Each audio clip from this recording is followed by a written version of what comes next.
मैं हूं अंकित अवस्थी। खेला था ओएमआर शीट से छेड़खानी का। ओएमआर शीट से छेड़खानी का था, इसके मतलब क्या था? इसका मतलब यह था कि ओएमआर के अंदर लाखों रुपए लेकर -6 को 259 में बदल दिया गया। स्कैनिंग में वास्तविक नंबर निकल कर आ रहा था 35, परिणाम के बाद 191, 68, 160, 63, 208, -6, 259। मतलब यह हुआ कि स्कैन में अलग नंबर है और वास्तविकता में मेरिट में अलग नंबर है। यह बात जब एसओजी को दिखी, तब खेला समझ में आया कि यहां पर स्कैन में कोई त्रुटि नहीं, पेपर चोरी नहीं, सब कुछ पारदर्शी। यहां से उस मशीन की कंपनी तक जाने में बीज के मामले में गड़बड़ आ गई। ला खेला कर दिया यहां पे। इस बार घोटाले के अंदर जो बात निकल कर आई, वो युवाओं को निराश करने वाली थी। हजारों छात्र जो दिन रात मेहनत करते हैं, घर से दूर हैं, पिताजी ने बहुत मेहनत से पैसा कमा के बच्चों को पढ़ने भेजा हुआ है। बच्चे मेहनत भी कर रहे हैं, लेकिन उस मेहनत को पूरी तरह से जो नाकामयाब कर रहे हैं, वो लोग जो कि भ्रष्टाचार का साधन अपनाते हुए, अपराध करते हुए समाज के लिए बुराई बनकर समाज के बीच में बैठे हुए हैं। इन लोगों की वजह से समाज में, या इन समाज कंटकों की वजह से समाज में वो बालक जो वाकई में मेहनती हैं, जो चाहते हैं कि उन्हें उनके लिए उचित परिणाम मिले, उनके लिए लायक नौकरी मिले, ताकि वो घर वालों के लिए काम कर पाएं, घर परिवार समाज में अपने लिए जो उन्होंने निमित्त बना रखी हैं चीजें, उन्हें पूरा कर पाएं, वो कहीं दूर हाशिए पर रखी रह जाती हैं। हाल ही का एक ऐसा मसला हुआ जिसमें राजस्थान में एक भर्ती परीक्षा जो कि 18-19 के अंदर आयोजित की गई थी, उस भर्ती परीक्षा के ओएमआर के अंदर ऐसा खेला हुआ कि जिसे समझने में, अगर आपको डायरेक्ट पढ़ा दिया जाए तो शायद आपको यह समझ ही ना आए कि ये खेला हुआ कहां था। ना नकल कराया गया, ना पेपर बिठाकर सॉल्व कराया गया। अपन कई बार पेपर लीक होने की बात सुनते हैं, उससे कहीं ऊपर तक का मामला था। आपको पता चलता है कि पेपर ही लीक करा दिया गया। आप पेपर लीक में पेपर को याद करके पहुंचे, आपको पेपर याद करा के पहले ही दे दिया गया था, आप जाकर गोला भर के आ गए। ये एक विधान था। एक तरीका जो अपनाया जाता था वो पहले था कि आप अपने कान में ब्लूटूथ लगाकर डिवाइस पहुंच गए, आपको आंसर बता दिया जा रहा है, आप अंदर बैठे बैठे आप क्वेश्चन बता रहे हैं, सामने वाला आपको आंसर बता रहा है। नकल के अंदर इस बार जो खेला हुआ वो ओएमआर से हुआ। अब आप पूछेंगे ये कैसे? मतलब कहां खेला हुआ, मतलब ये किस तरह से पेपर के अंदर लीकेजेस हुआ? पेपर सही, सब कुछ सही, रिजल्ट सही, कहीं कोई नकल नहीं, लेकिन जो आप गोला भर के आते हैं, क्योंकि आरएसएसबी जो परीक्षाएं आयोजित करा रही है, एक दिवसीय परीक्षाएं, उनके अंदर परीक्षाओं में गोला भरवाया जाता है। क्वेश्चन लिखा, क्वेश्चन के अंदर एक ओएमआर शीट होती है। इस ऑप्टिकल मार्क रीडिंग जो शीट होती है, इसके अंदर आप अपना सही आंसर काले रंग के गोले से भर देते हैं। और प्रावधान तो अब यह भी कर दिया गया कई परीक्षाओं के अंदर कि आप कोई भी गोला खाली ना छोड़ें ताकि कोई और ना भर दे। लेकिन इस गोले में भी गोला कर दिया गया। मतलब समझिए कि आपने गोला किया, इसको रीड करने के लिए एक ओएमआर मशीन होगी जो कि इसको पूरी तरह से रीड करेगी। ऑप्टिकल मार्क जो आपने बनाया है, इसको रीड करके वो आपके नंबर्स को अपने पास रख लेगी। तो ना तो कभी इसमें कोई त्रुटि होगी, ना मशीन की रीडिंग में कोई त्रुटि होगी, कहीं ह्यूमन इंटरफेरेंस है ही नहीं। आप सोचेंगे कि सब कुछ सही है। सोचिए कि आज आप 2026 में खड़े हैं, 2019 की जानकारी आप तक पहुंच रही है। 8 साल पुराना प्रकरण बाहर निकल के आ रहा है। 8 साल पुराने प्रकरण में जिन्होंने जाली नौकरियां पाई थी, उनकी नौकरियों को 5-5, 6-6 साल हो चुके हैं। अब जाकर एसओजी को पता चल रहा है कि खेला ओएमआर में हुआ था। एक जानकारी है कि -6 नंबर पाने वाले के 265 नंबर बढ़ गए। आपके दिमाग में सवाल बनेगा कि यार -6 के 265 नंबर बन गए, पता किसको चला? भाई देखो, रिजल्ट जब आया होगा तब तो वो पास ही मिला होगा। तो क्या ये कॉपी रीचेक होने गई थी? नहीं, ऐसा कुछ सिस्टम ही नहीं है रीचेकिंग का। तो फिर क्या हुआ था?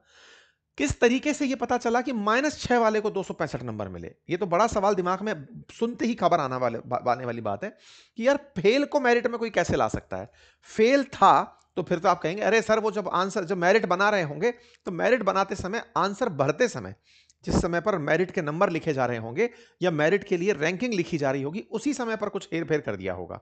नहीं साहब, खेला था ओएमआर शीट से छेड़खानी का। ओएमआर शीट से छेड़खानी का था, इसके मतलब क्या था? इसका मतलब यह था कि ओएमआर के अंदर लाखों रुपए लेकर -6 को 259 में बदल दिया गया। पर सर, ओएमआर में तो नंबर चढ़ते ही नहीं है, यह काम कैसे हुआ था? सब बताऊंगा, लेकिन इससे पहले जल्दी से एक बार चैनल को सब्सक्राइब कर लीजिए। आपको लिंक कमेंट बॉक्स में दिया हुआ है, हमारे टेलीग्राम का, हमारे ट्विटर का, उसे ज्वाइन कर सकते हैं। आपसे गुजारिश है कि इस चैनल को सब्सक्राइब अगर आप करते हैं, क्योंकि आप जहां मुझे देख रहे हैं उसके जस्ट नीचे सब्सक्राइब का ऑप्शन दिया है। 2 सेकंड का समय लगता है, लेकिन वो हमारे लिए उत्साहवर्धक होता है, हम आपके लिए काम और अच्छे से कर पाते हैं। कहानी को विस्तार से सुनते हैं। देखो 2019 में 3 भर्ती परीक्षाएं हुई थी। एक सुपरवाइजर महिला अधिकारी था, दूसरी प्रयोगशाला सहायक, तीसरी कृषि पर्यवेक्षक। 3 परीक्षाएं हुई थी। 3212 पदों पर कुल परीक्षाओं के अंदर पद थे। आवेदनकर्ता अभ्यर्थी 9.5 लाख थे और इनमें से 38 अभ्यर्थी ऐसे थे जिनके साथ ये ओएमआर वाला खेला खेला गया। गिरफ्तार किए गए 5 आरोपी, ये हैं वो 5 आरोपी जो गिरफ्तार हुए। अब ये 5 लोग कौन कौन है? शादान खान, विनोद कुमार गौड़, श्रीमती पूनम माथुर, संजय माथुर, प्रवीण गंगवार। यहां पर ये जो संजय माथुर और प्रवीण गंगवाल नाम के जो व्यक्ति हैं, ये दोनों की दोनों आरएसएसबी यानी राजस्थान कर्मचारी चयन बोर्ड के ही कर्मचारी हैं। यहां पर संजय माथुर और प्रवीण गंगवाल, ये दो जो व्यक्ति हैं, ये दोनों की दोनों सरकारी कर्मचारी हैं, आरएसएसबी के अंदर नौकरी करते हैं। इन दोनों ने इन दोनों के साथ मिलकर सारा खेला किया। अब ये दोनों कौन है? ये दोनों हैं ओएमआर मशीन को ऑपरेट करने वाली कंपनी के कर्मचारी। मतलब जहां पर ओएमआर स्कैन होकर जा रहा था, उस कंपनी के अंदर ऑपरेटर्स थे। ये दोनों कौन थे? ये सरकार के ऑपरेटर्स थे। ये कौन थी? ये अभ्यर्थी थी जो ये सारा खेल करवा रही थी। मामला क्या था? ये 3 भर्ती परीक्षाएं, 3 भर्ती परीक्षाओं में इतने लोग। हुआ क्या था? हुआ क्या कि दिल्ली की एक प्राइवेट कंपनी है जिसका नाम है राघव लिमिटेड। अब ये जो राघव लिमिटेड नाम की कंपनी है, इसको ओएमआर को स्कैन और डेटा प्रोसेस करने का काम दिया गया था। मतलब समझो, आपने परीक्षा दी, आपने क्वेश्चन पेपर भरा, उसके बाद में क्वेश्चन पेपर किया, उसके बाद में अपने आंसर्स को आपने ओएमआर में टिक कर दिया कि भाई क्वेश्चन नंबर 1 का मेरे अनुसार आंसर बी है, आपने बी पर गोला कर दिया। आपको जितने क्वेश्चन आते थे आपने उतने गोले काले कर दिए, नहीं आते थे तो आपने खाली छोड़ दिए। यही तो करोगे। आपके जब ओएमआर कलेक्ट करके आरएसएसबी अपने साथ ले जाता है, कर्मचारी चयन बोर्ड ले जाता है, वहां पर आपके सारे के सारे ओएमआर को स्कैन किया जाता है। स्कैन क्यों किया जाता है? क्योंकि ओएमआर को कोई मिटाकर दूसरा अंक ना भर दे उसमें, इसलिए समझदारी से आपके ओएमआर पर आपके हस्ताक्षर करवाए जाते हैं, पर्यवेक्षक के हस्ताक्षर करवाए जाते हैं, उसे सुरक्षित तरीके से आरएसएसबी अपने साथ ले जाता है। आजकल तो यह प्रावधान भी हुआ है कि आपकी ओएमआर को अगले दिन दिखा भी दिया जाएगा या 1-2 दिन के अंदर कि देखो भाई आप ये ओएमआर भर के आए थे, स्कैन कर लिया जाता है।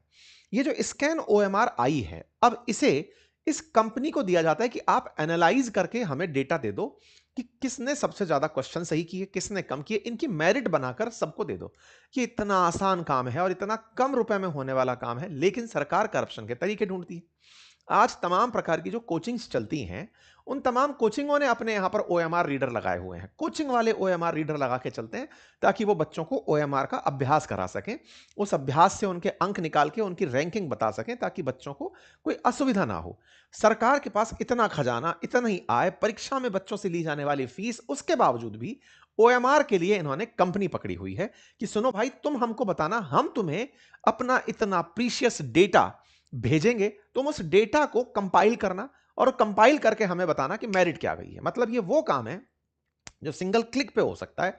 आरपीएससी में जब ललित के पवार साहब चेयरमैन हुआ करते थे, 21 दिन में तो आरएएस प्री का 2016 वाला हमारे टाइम पर रिजल्ट ही आ गया था। 21 दिन में रिजल्ट, मतलब कि आपकी ओएमआर गई भी है, स्कैन भी हुई है और क्लिक होकर के रिजल्ट भी निकल आया है। लेकिन आरएसएस भी महान है, इन्होंने खेला ढूंढ रखा था। खेला ये था कि यहां से ये डेटा आगे भेजा जाता था। अब भेजते समय क्या होगा कि आपका जो डेटा स्कैन हुआ है, अब स्कैन डेटा को आपको दूसरी कंपनी को भेजना है। यहीं पर ये संजय माथुर नाम का जो व्यक्ति है, ये अपना दिमाग लगाता है। अब ये कौन है? ये टेक्नीशियन है। इसका काम क्या है? ये डेटा ऑपरेटिंग का काम करता है। ये स्कैन की हुई उस ओएमआर शीट में, जो कि आपने गोले भरी हुई ओएमआर शीट देखी ना अभी, ये इसमें क्या करता है, जैसे मान लो ए आंसर करेक्ट है, इसको फोटोशॉप से कॉपी किया गया। फोटोशॉप एक सिंपल टूल है, आप में से भी बहुत सारे लोग जानते होंगे। फोटोशॉप मतलब ऑनलाइन एक टूल आता है, किट, मतलब उसको यूज किया आपने, ऑपरेट किया, यहां से इस ए को कॉपी किया। आपने मान लीजिए 4 आंसर में से कोई जगह खाली छोड़ी हुई थी, करेक्ट आंसर पता था उस व्यक्ति को कि करेक्ट आंसर ये है, यहां से ए को लिया, उस जगह पर पेस्ट कर दिया। यानी कि इसने पेंसिल भी नहीं चलाई, इसने तो एबीसीडी को कहीं ना कहीं से फोटोकॉपी किया, यानी कि फोटोशॉप करके काटा और वहां जा जाके चिपका दिया जहां जहां पर खाली था, जहां करेक्ट आंसर थे। मतलब आपने ओएमआर पर काम नहीं किया, आपके लिए भाई साहब ने काम कर दिया। ये करने वाले तकनीशियन थे संजय माथुर जी। इन्होंने अपने सहयोगी के साथ मिलकर यह काम किया। मतलब सोचिए, जनता ने जो स्कैन करके कॉपी भेजी है वो रखी हैं, लेकिन यहां से आगे अब दूसरी कंपनी तक जाने से में बीच का जो रास्ता है, यहां पर उस ओएमआर को किसी और ने एडिट मार दिया है। एडिट मारने के बाद में अब यहां से आगे ये एडिट हुआ डेटा इन दोनों के पास गया है। ये उस राघव के अंदर कंपनी में काम करते हैं। उस कंपनी में काम करते हैं उनके पास जाता है। अब चूंकि डेटा ऑलरेडी परिवर्तित करके आपने भेजा है, तो इन लोगों ने उस नए डेटा को ही प्रोसेस किया, नया रिजल्ट निकाला, रिजल्ट में पास हो गए लोग। अब आपके दिमाग में सवाल आएगा, तो भाई साहब इसमें तो कहीं कोई पकड़ में आने वाली बात ही नहीं थी, कोई पकड़ में आ ही नहीं सकता था इसमें। पकड़ में कैसे आता भाई? आपने एक डेटा सीट स्कैन की थी, सामने वाले को भेजी, उसने जो रिजल्ट निकाला, सामने वाले की तो कोई गड़बड़ी नहीं है इसके अंदर, जिसने स्कैन किया उसकी तो कोई गड़बड़ी नहीं है। गड़बड़ी है। चूंकि यहां पर स्कैन कॉपी के बाद में डेटा चेंज किया गया है, तो डर है कि कहीं सामने वाली कंपनी पहचान ना ले कि यह डेटा स्कैन डेटा है। ऐसे में इन लोगों के बीच एक साठगांठ होती है कि तू मेरी नहीं कहेगा, मैं तेरी नहीं कहूंगा। ये जो राघव करके कंपनी है, इस पर 2018-19 में लखनऊ के गोमती नगर के अंदर एक मुकदमा दर्ज होता है। इसके मतलब कुछ ऐसा मामला निकल कर आता है, इस कंपनी के ऊपर डायरेक्ट मुकदमा नहीं, एक केस दर्ज होता है जिसमें यह कंपनी की संलिप्तता पाई जाती है। वहां पर गोमती नगर थाने लखनऊ में 65 लाख रुपए कहीं से बरामद होकर आते हैं, जिसमें यह पता चलता है कि कुछ तो इस स्कैन करने वाली कंपनी का काला काम है, जिसके बदले इनके पास पैसा आता है। लखनऊ के अंदर जांच एजेंसीज ने तत्कालीन कांग्रेस सरकार में इस आरएसबी को इन्फॉर्म किया कि सर आपके यहां से कुछ कनेक्शन है इस राघव करके कंपनी का, यह कंपनी पैसे लेकर के कुछ बिगाड़ रही है, आप इसकी जांच करवाइए। अब सोचिए इंटरेस्टिंग बात, इस बात की जांच करवाइए कि ये ओएमआर स्कैन वाली कंपनी के पास इतना पैसा राजस्थान से घूमकर आ रहा है, कोई इसको पैसा दे क्यों रहा है? ओएमआर स्कैन करती है तो सब सुनिएगा ध्यान से, आरएसबी इसके लिए बकायदा एक जांच कमेटी बिठाती है, और उस जांच कमेटी में यह वापस से संजय कपूर शामिल होता है, संजय माथुर शामिल होता है, और जांच कमेटी के अंदर यह तकनीशियन के रूप में शामिल होता है, जो यह बताने का काम करता है कि यह तो संभव ही नहीं है, हमारी तो ये स्कैन कॉपी है छात्रों की, हम तो यही की यही भेजते हैं। कारण, इस व्यक्ति ने सारी कॉपियों में ऐसा नहीं किया। 9.5 लाख कॉपियों को आप कैसे चेक करोगे? 9.5 लाख आवेदन अगर हुए हैं, सबकी सब ओएमआर जाएंगी, आप एक एक को थोड़ी पकड़ेंगे। और इन्होंने तो किया क्या? आटे में नमक का काम किया। कैसे ढूंढोगे उसे? इन्होंने 38 कॉपियों में ही खेला किया था, बढ़िया पैसे निकाल लिए, ज्यादा इन्होंने भूख भी नहीं भरी कि साहब ऐसा भी ना हो कि हम पकड़े जाएं। 38 कॉपियों को तो कोई चेक भी नहीं करेगा। लेकिन सोचो, चोर तो कहीं ना कहीं अपनी पहचान छोड़ के जाता है। जब लखनऊ में यह मामला पता चला, तो फिर धीरे धीरे यह आरएसएसबी के पास मामला आया। फिर यह मामले की जो फाइल है ना, यह दबी नहीं, यह जांच बैठी रही, यहां से जांच होकर चली गई। कई बार बच्चों ने भी इस बारे में बातें लिखी, सोशल मीडिया पर भी मामला उठा, लेकिन तब तो कुछ हुआ नहीं। लेकिन एसओजी ने पिछले 2 साल में छात्रों से यह कह रखा था कि जिन्हें भी कोई शिकायत है वो हमें शिकायत कर सकते हैं, कॉल सेंटर नंबर दिया हुआ था, आप प्रमाणित करें कि आपको कुछ लगता है गड़बड़ है। तो भाई यार, आपको भी पता है ना कि इस आदमी ने एक अक्षर नहीं पढ़ा और ये टॉपर कैसे बन गया। तो कुछ ऐसे विद्यार्थी भी तो होंगे जिनको पता होगा कि ये तो कुछ पढ़ाई नहीं किया। उसने उनकी शिकायत करी कि सर मामला संदिग्ध है, आप चेक करिए। फिर छात्र तो खोजी होता है बेचारा, जो पढ़ रहा है वहां से भी जानकारी। तो एसओजी के पास एक पुख्ता सबूत का मैसेज इंफॉर्मेशन जा चुका था कि सर गड़बड़ है कहीं। एसओजी ने फिर इस पूरे की पूरे प्रकरण में इन सारी कॉपियों के बनाम कि यार एक काम करो, स्कैन हुई कॉपियां दिखाओ। ये छोटा काम नहीं था। एसओजी की इस मामले में तारीफ होनी चाहिए कि उन्होंने मेहनत की है। किस बात की? कि स्कैन जो हुआ था, फर्स्ट स्कैन जो हुआ था वो दिखाओ। वो देखा, और उसके बाद में जो रिजल्ट निकाला गया उसमें जितने नंबर थे वो दिखाओ। मतलब समझ गए आप?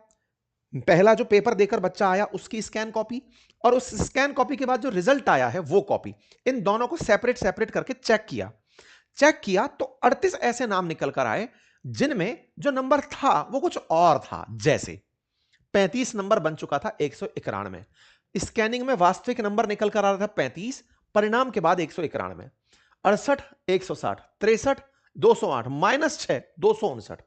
मतलब यह हुआ कि स्कैन में अलग नंबर है और वास्तविकता में मेरिट में अलग नंबर है।